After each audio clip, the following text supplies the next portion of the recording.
Hello everyone, it's Rory at that Eurovision site. We're still here at Liverpool for Eurovision 2023 and here we are with the fantastic Gustaph.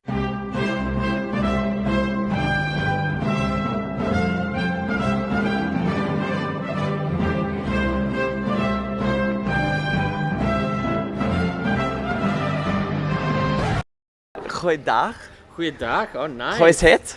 Heel goed, you're doing very well. Oh, dankjewel, dankjewel. I don't know too much Dutch, but I great. tried. That was already a great start. Oh, well, thank you so much. So yes, you'll be representing Belgium with Because of You. Mm-hmm. And I guess first off, how has it been sort of going from Eurosong all the way up to Liverpool, you know, kind of doing the pre-parties? Like, how has that been for you, kind of getting up to this moment? It's been an absolute joy, actually. It's really been a very joyous experience. Yeah, because, you know, when I won national final, I couldn't really grasp what was going to happen, you know. That face that you made, you were like, what is this? Like, it's a meme for the moment, I know, it will last, it will haunt me the rest of my life, but I'm totally fine with it. Yeah. Yeah, and I think just starting to do the preparations was fine, but I think the most beautiful moment was when we started doing the Eurovision parties for me, because it's the first time I got to perform the songs. I had a lot of promotion for the song, but that's always in front of cameras and crew. And all of a sudden to do it in front of an audience and have the response of the audience like that was, for me, mind-baffling. Like, I know they do it for everyone, but to have someone sing your song from beginning to end, I've never had that happen in my life, ever. Yeah. And it was just incredible to experience that, I have to say. Well, I mean, when you've got such an amazing song, like Because of You, I mean, it's par for the course, you know what I mean? It's amazing. So, you know, you had your first rehearsals now. You're gearing up for your second rehearsals tomorrow. Yes. You know, how was it for you? You know, did everything kind of go the way you wanted it to? What sort of, is there anything you would change? Yes. So far? Yeah, it went well. I have to say, it felt I was like coming onto regal ground. It was so impressive, the stage. Yeah. And you feel a responsibility straight away, which I think is a good thing as a performer. Yeah. And then I think the second, third time we did the performance, I felt like, okay, this is right, because you have to think about, you've been preparing for months. Yeah. And even though you know what's going to happen, you still have to see it for the first time on the big screen, on the stage. And it felt like, okay, the vision is right. But of course, I'm a perfectionist, so I was like, okay, we're going to tweak this. The choreography is going to change there. That camera position shouldn't be there. And we did a rehearsal this morning again. Like, I'm really drilling everyone to make it right. Yeah. And everyone the great thing is all my friends are on stage. Oh, so it's never a problem to do an extra rehearsal and to ask them to go all the way, because everyone wants to have the same goal. So that's lovely. Yeah. And I think, for me, tomorrow, I really want to kill it. So I just want to be full on prepared. Yeah. And I mean, already, like, from what we saw on the TikTok and what we saw in the pictures as well, it's looking amazing. I also want to just sort of give a shout out to Pussy as well. Like, Pussy West. Like, so amazing. I mean, like, how did that kind of collaboration kind of come about? Well, we worked with Pussy for some promo stuff that we were doing, and she was just touring in Belgium by pure coincidence. It's really funny. And we needed someone, we called some people, and she arrived, and we had a great click. Yeah. And I, of course, you know, I'm very honest. I look at what people are saying about the song. I don't think I should be naive about that. It's good to sometimes see what people are saying. And people are saying, what if we have like someone duck walking on the stage? And I felt like we have to give people what they want. Yeah. And democracy. Yes. And I also felt like this is really going to be another celebration of what the song is about. But I wanted it to be someone who is of the culture, because I am not of the culture. Yeah. And I didn't want to have just anyone randomly dance Vogue and do a Nogue, basically. Yeah. So it's very great for me to have someone on stage who comes from the culture, who is a legend in her house of West. Yeah. And who is someone who is really of the culture. That was very important to me, so it's credible and it's also done with respect. So I'm very proud to have her there. Definitely, and there's definitely a lot of queer class in this. It's like, you know, the height of like royalty here. Come on, like queer royalty. I feel like I'm like need to bow down to you, honestly. It's amazing. Also, I mean, can we talk a bit about this styling here? This is an amazing outfit, amazing hats. I have to ask, where do you get your hats? How much are they? I need to know, how much am I buying them for? Like this is an outfit by Arte. It's a Belgian brand from Antwerp, where I live. Oh, lovely. You can actually just go online and find that.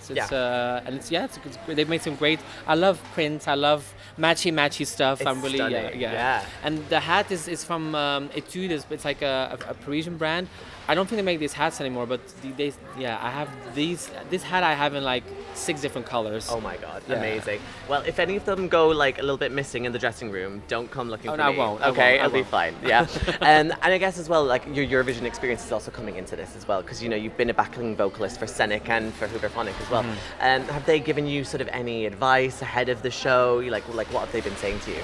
Yes, I mean Belgium is a very small country, so I actually know a lot of the contestants who went to Eurovision. Yeah. And like Scenic, she told me from very early on, she told me like she was very supportive always, and she told me they will tell you that you will probably work around 2 days a week for Eurovision, she said, but it will take over your life, and you will work 7 days on 7 days for Eurovision. Yeah. And she was absolutely right.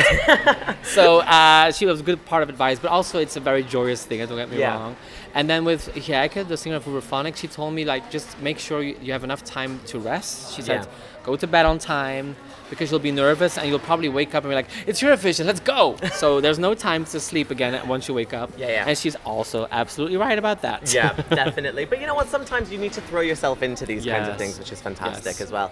And I had to say, I was doing a little bit of research and you were a backing vocalist for the Pointer Sisters. Yes. I mean, how was that sort of being like as part of like this amazing band? You know, like I'm so excited. Yeah, exactly. Those like, songs are classics. They're so amazing. So, Yeah. like, how is that sort of like helping you sort of going into Liverpool now?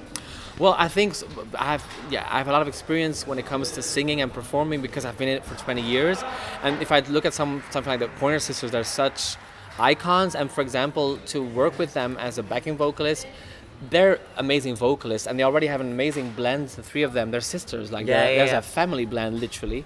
And if you're a good musician, you learn and you pick up notes from those kind of people because they are your teachers at that moment. Yeah. And I feel all this experience is probably accumulated to where I am right now. And I think I can't really pinpoint one thing or the other. It's all those things that come together now on stage, and I think that helps me. Same with the national final.